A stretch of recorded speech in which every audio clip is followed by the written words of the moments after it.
4 le 4 benn dimanche la woon dimanche bi Macky Sall bi mu defee discours am ba pare à la nation fekk samedi la ko def dimanche gars yi organiser marche parce que dañoo waroon a génn pour mën a ñaxtu li nga xamante ni que mooy décision bi Macky Sall wax ni que dañuy repousser élection yi Sénégalais yi génn mu tombek ngoon ñu dem waroon tase Saint-Lazare bi ñu demee Saint-Lazare ñu waroon fa dem mais xam nga rek dëkk bi nu ñu dem ak force de sécurité yi force de défense yi mujjul am ndaxte gendarme yi dañuy commencé di sànni ay grenade lacrymogène comme ni ngeen ko xamee tàmm ngeen di ko gis sànni grenade lacrymogène di dóor nit ñi ak feeru demee noonu donc mujj ñoo egg fi ñu mujjee yem rek mooy presque foire dóorante yi sànnante yi ñu mujjee daw xam nga moom gendarme moom ñun nga xamante ne dañuy génn juste pour dem manifester pour ñaxtu ju yoruñu arme yoruñu dara ñoom ñu yor ay arme di la ko dóor ki sànni li ngay mujjee def mooy daw ñoo mujjee daw ba jàmmalaay après foofu la incident bi amee fa la ñu jàppee wala fa lañ ma jàppee laay mën a wax ma am si problème bii nii yëpp ba tey jii.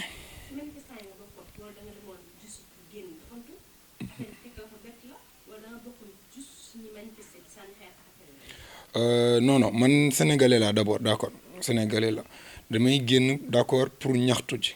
waaye ñaxtu bi pacifiquement mooy dinaa dem bokk si ñi nga xamante ni que dañuy ñaxtu mais ça veut pas dire que damay dem pour sànni xeer wala yoonu loolu taxul jug kenn parce que gëmuma ni que sénégalais loolu tax na leen jug ndaxte loo xoolee la dernière fois suñu élection génn nañ dem def manifestation bi ñu gën a def manifestation amul sànni xeer amul sànni dara parce que dañoo ko autorisé ñu may gaay ñu dem ñu manifester ñu dox ñun tamit ci lañ bokk xëy na comme sénégalais la te li ñu Macky Sall décidé neexuma génn naa dem ànd ak ñoom mais li ma gënoon tax muy gën a dem mooy maanaam dama doon jël ay contenu mooy maanaam comme créateur de contenu là de média donc damay utiliser sama compte Snap la plupart du temps pour mën a def ay vidéo ay Snap parce que loolu laa jàng en marketing et communication donc ma profité si pour mën a def loolu noonu donc bi ma demee ba foofu noonu loolu nag laa si jëlee problème yooyu noonu quoi mais à la base donc loolu moom ma fa yóbbu woon quoi. ay dóor dañ lay dóor. donc mooy li policiers yi li nga xamante ne moom ngay gis mooy ñi koy fësal des fois nga gis ko gis naa yéen seen mbokk benn journaliste bu ñu ko def donc dañ lay dóor dañ lay saaga dañ lay maltraité amul ne noo ko mën a waxee lu dul loolu ay acte de barbare yoo xamante ne ay violence yoo xamante ne que jéggi na dayoo lañ lay def maanaam donc loolu la ñuy def dóor nañ ma gaañ nañ ma waaw. noo ko xalaatee daal bëf mooy ñi nga xamante ne daal des fois dafay daal nit sax ba man tey ni ma amee chance nii xëy na di ko raconté am naa samay moroom yoo xamante ne mënuñ ko raconté ndaxte ñàkk nañ seen bakkan am na si donc man nag comme maa ngi siy sant yàlla bu ma mën ko toog fii di ko waxtaanee peut-être dama siy sant yàlla quoi mais métti woon na trop.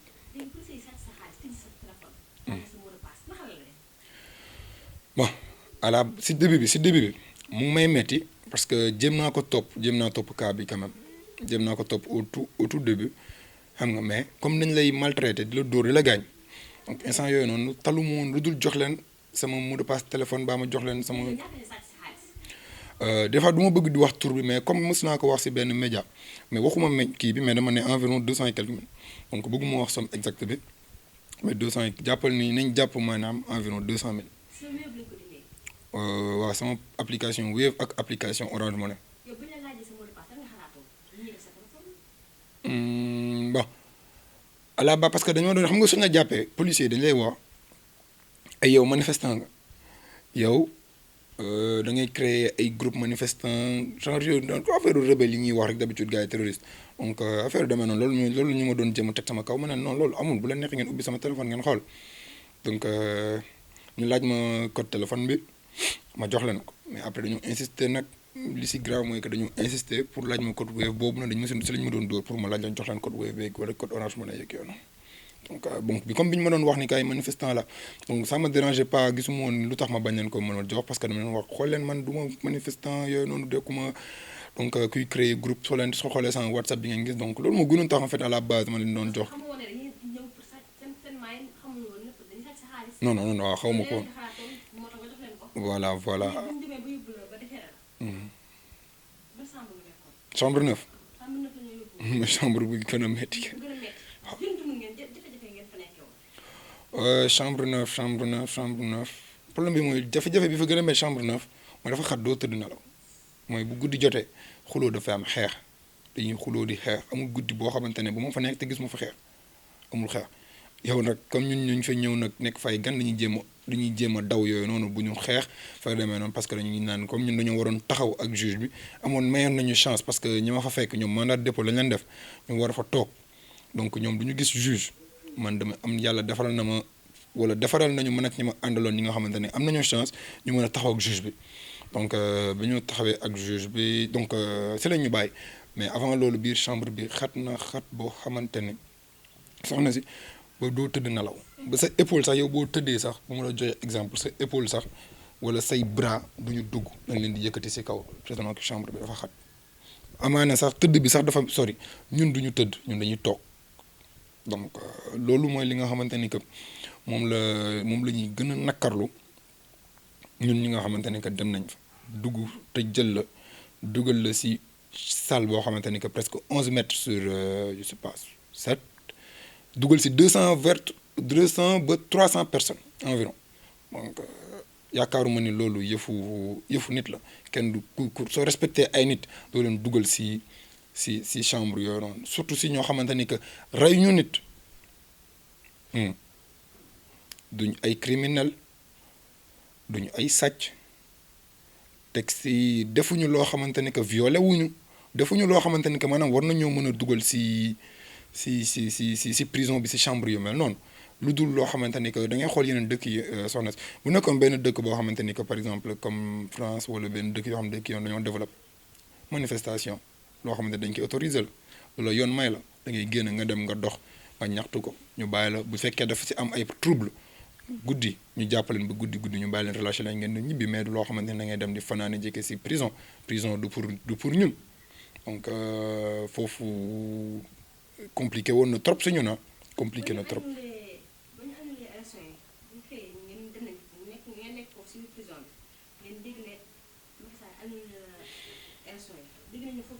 waaw man loolu fekkuma fa mais wax nañ ma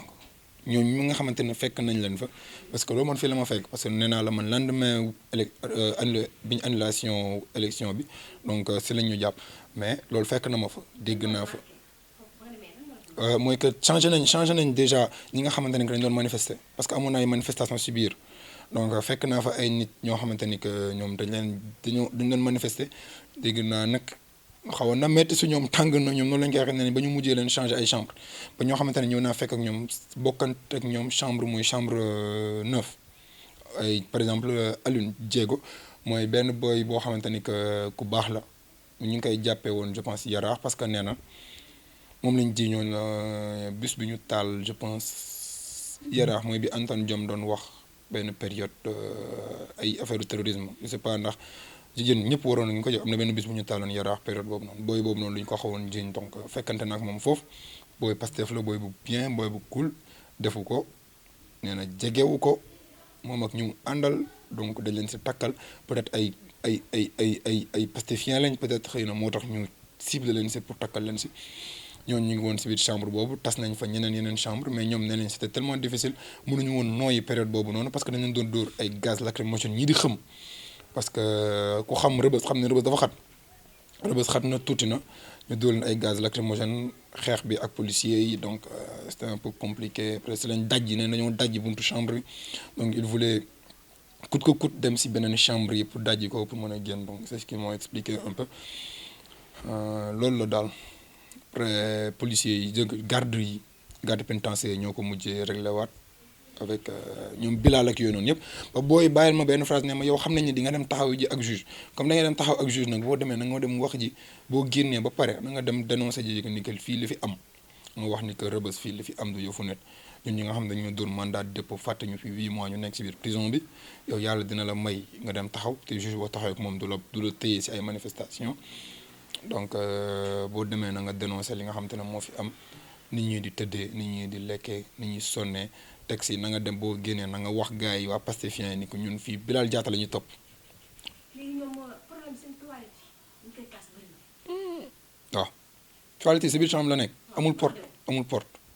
jàppal jëlee ko comme par exemple benn angle bu ñu teg benn mur kese benn angle am dañ si teg benn mur kese ba ko noonu après amul porte da ngay ñëw dugg pour dem toilette amul leneen noonu rek la amul buntu amul dara peut-être rideau lañ fay def noonu rek vite fait après ku bëgg ku toll ne da lay seen loolu moo fa am da wax dëgg fa neex yàlla metti na nag mais ku amul choix amoo choix fu nekk da ngay def li nga xamante ne li nga fa fekk ñi ñoo ngay def rek. benn ñàkk boo xamante ne ñi ñëpp dañu ko doon daw ñi naan dafa gaana ñi naan dafa wagga pousse taw leen ko day wokkatu kon yaram bi def ay picc donc moo tax man mii bi may génnee automatiquement hôpital laa jublu lendemain dem wutu ji certificat médical dem gis def consultation dem xooli médecin bi mu wax ma li garab yi mu war a jël prescrire may garab donc ba léegi maa ngi koy topp pour bañ a am yenn jàngoro yi. dafa doy waar dëkk bi. Bon, en tant que jeune, su ma waxee en tant que jeune maintenant aussi en tant que peut-être politicien parce que je suis un conseiller municipal ah ma mairie Yoff conseiller municipal là donc am naa si peut-être expérience te damay suivre politique bi tous les jours donc dëkk bi si man demoon naa ba am yaakaar ni que président bi nga xamante ne que dafay waaj a nekk président sortant noonu laa ko mën a woowee le 2 avril si man da doon waaj a wàcc. mu ngi wàcc mu ngi ut négociation ñi naan ñi doon wax ne que am na dialogue soi-disant dialogue mais on se rend compte aujourd'hui ni que dialogue amul parce que bu dialogue amoon du ñu jàpp Ngagne Demba Touré donc dégg nañ Khalifa Sall mu doon wax ni que li ñuy gis mooy am na kuy waxtaan ci suuf donc histoire dina ko jox raison mooy am na ñuy waxtaan ci suuf jàpp na ni que maanaam Ousmane Sonko mu ngi waxtaan ak président bi mais tey lii am wane ni que dialogue amul parce que bu dialogue amoon kenn du jàpp Ngagne Demba Touré jàpp bi ñu ko jàpp mooy ça veut dire que dialogue amul bu fekkoon Ousmane mu ngi waxtaan ak président donc ça veut dire que tey kenn du ko jàpp donc dañuy jéem a xool trouver consensus pour peut-être Ousmane génn wala peut-être pour Diomaye génn pour que ñu mën a dem ci élection tey nag élection ba léegi ni amaguñu date pour élection loolu nag moo jaaxal ñëpp ñu ngi toog di xaar ñii nag maa ngi dégg ñii di wax ni président moom lu dul force rapport de force boo ko defalul du nangu man gëm naa ko d'une part parce que président dama remarqué depuis boobu ba léegi lu dul rapport de force boo ko tegalul bu fekkee da ngeen négocier ak moom parce que boo xoolee mu ngi fii la koy wax ay da ngeen ma koy ñaan si njëkk moom dafa mel ni peut-être moom dafay bëgg nga wàcceew sa bopp xam nga ñëw waxtaan ak moom après nag moom mu jaay la doole yow nag boo ko jaayee doole xëy na mu ëpp la doole parce que la plupart li ñu gisoon mooy que amoon na ay manifestations yi fi amoon bi nga xamante ne bi mu fi amee bi mu paree dafa toog ne nii li fi amoon du fi amaat donc moom peut-être côté boobu daf si am kii nii dañ koy ñaan moom président la moom moo war a am peut-être grandeur moom mooy pas grandeur sax mais xam nga moom mooy am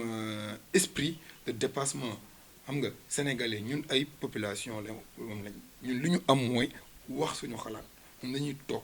di wax suñu xalaat président dañ koy ñaan moom muy wàcc di ñëw di waxtaan ak population bi di kaf di foo di ree loolu la ñuy ñaan amul leneen ñun mënuñu ko jaay doole moom mooy mën a jaay doole donc moom mooy ñëw di waxtaan ak ñun donc loolu laa si yaakaar donc ndax ñu mën a dem si élection si jàmm ak salaam ku war a jël réew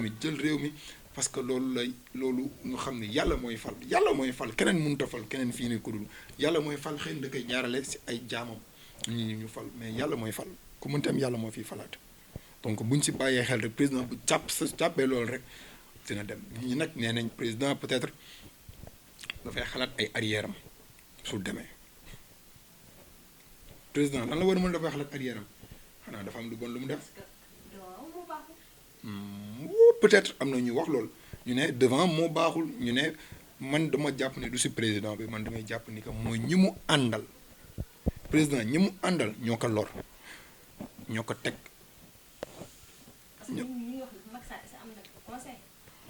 am na ko Macky am na loolu mais maanaam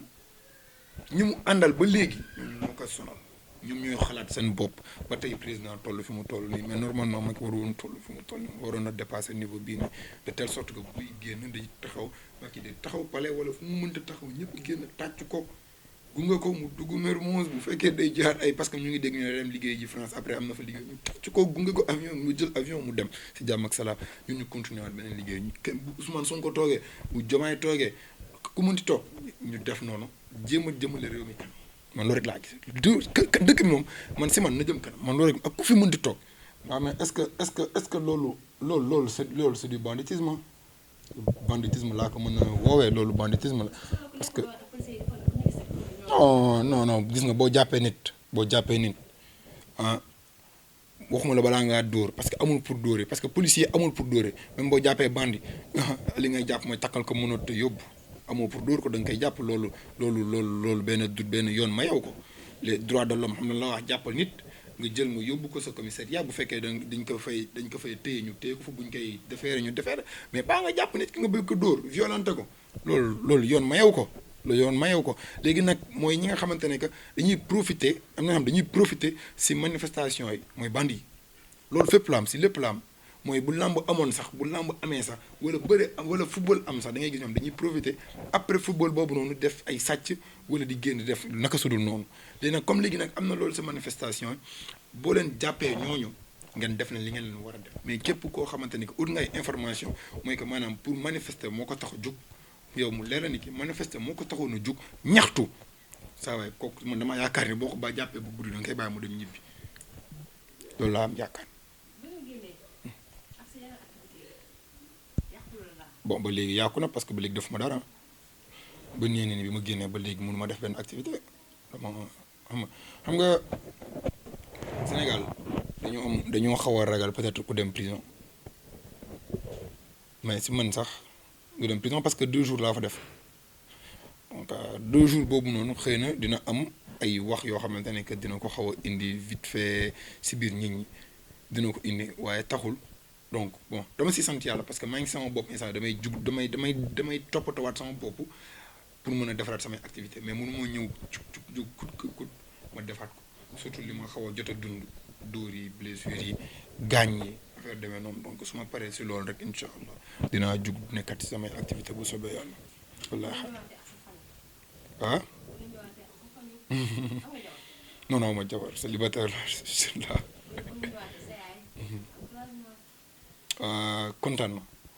kontaan na sama yaay kontaan na trop xam nga sama yaay nag moom guerrière moom damaa dégg bi ma nekkee sax peut-être si problème yi moom moo doon wax samay xarit dal leen kii fee mu ne amu fa problème xëy na bu fa demee dafay jéem a adapté wu day jéem a bokk ak nit ñi et pourtant c'est vrai parce que xam nga li ñu naan ki la jur moo la xam man xam na ma moom bi ma demee dama jéem a adapté wu ànd ak ñooñu peut-être premier jour bi tëdduma fa pour nelaw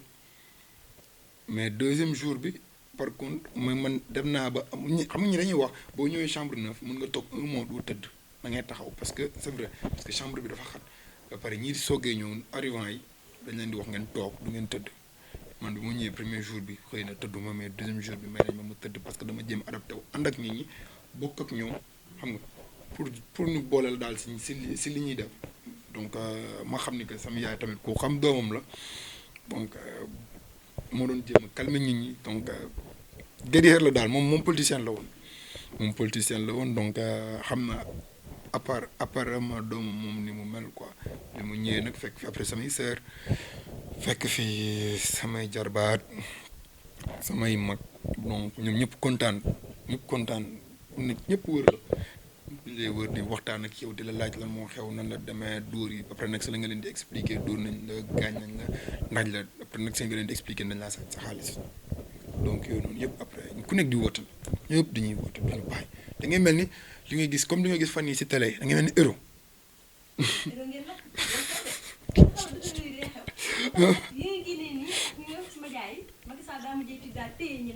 waaw dañoo mel ni ay héros ma loolu laa yaakaar moo tax Macky mujjee téye waat waaw téye na parce que dafa naroon bàyyi gis naa je pense 300 personnes environ la bàyyi sur 1000 et quelques détenus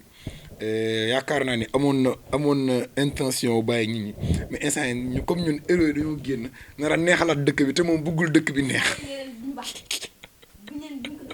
waaw nee na bu ñu génnee non sincèrement man ñoo fekk si biir prison nee na ñoom bu ñu génnee ñoom nee nañ sax dañuy manifester duñu bàyyi parce que nee nañ waaw dëgg la de boobu foofu dafa gars yi am na ñoom neex na dañuy génn xool nekk heure ñeen tàcc te dañ leen di indil lekk indil leen naan foofu si biir xëy na nag tëdd bi rek a métti si ñoom moo tax ñu ma fekk sax d'habitude dañoo am poids dañoo am doole na dañuy entraîner si biir nekk peut-être si benn instant bi dina leen arranger mais d'autre part dafay xaw a métti mais neex na d'une part ku si amul liggéey wala genre yooyu xëy na yow dina la arranger dinañ la indil foofu lekk waaw nga def ko sa noppalukaay mais ku si am liggéey nag wala am si loo nekk trop c'est compliqué par exemple bilaay dalay foofu noonu moo tax ma ne la d'une part neex na d'autre part neexul si kenn mais gars yi bi ñu génnee xoolal ni gars yi mel ay héros lañ ay ku si dem sa village gars yi tàccu la yéeg sa nga yéeg si oto mel ni président buy dugg si oto wala politicien te ñooñu noonu dañuy nekk ay homme politique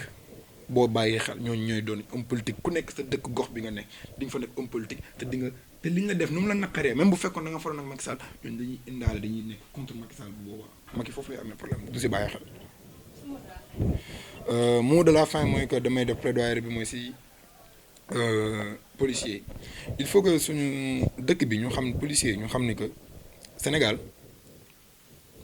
ak lu mënti am ñun ak policiers ñun ñoo dëkk on le sait déjà ñun ak policiers ay mbokk lañ